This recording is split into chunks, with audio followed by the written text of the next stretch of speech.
እናመሰግናለን። እንዴት ዋላችሁ?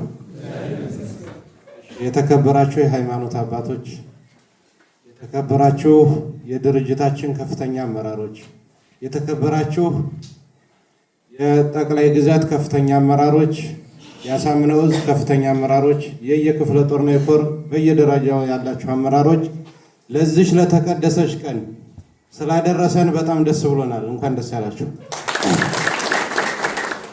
ከዚህ በመቀጠል እውነት ለመናገር ከአሁን በፊት አንድ ባለመሆናችን ብዙ ስህተት ሸዋ ላይ ተሰርቷል። አቅም እያለን አቅም እንደሌለን ሆነናል።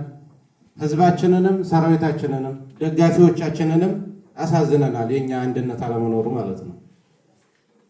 ይህ አንድነት ደግሞ ሰው ያጠፋል፣ ከጥፋቱ ካልተማረ ነው መጥፎ የሚሆነውና ከጥፋታችን ዛሬ ተምረን ካለፈው ቀን የሚመጣው ስለሚበልጥ ቀጣይ ላይ ያሳዘነው ሰራዊት ያሳዘነው ማህበረሰብ ደጋፊዎቻችንንም በቁርጠኝና በታማኝነት ሰርተን የህዝባችንን የሰራዊታችንን ስለንቦና እንመልሳለን ብለን እናስባለን።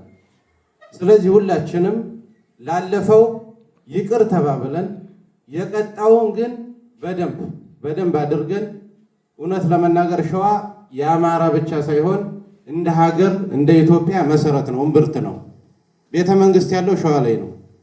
ስለዚህ አጠቃላይ የሸዋ ጣፋንተ የሸዋ አንድነት ለሁሉም ኢትዮጵያዊ ወሳኝ ቦታ ከመሆኑ አንፃር ለቀጣይ በደንብ አድርገን በታማኝነትና በቁርጠኝነት ሰርተን ሌሎች ወንድሞቻችንም አንድነታቸውን ጨርሰው ለቀጣይ ለሚኖረን ትግል መዘጋጀት ይኖርብናል።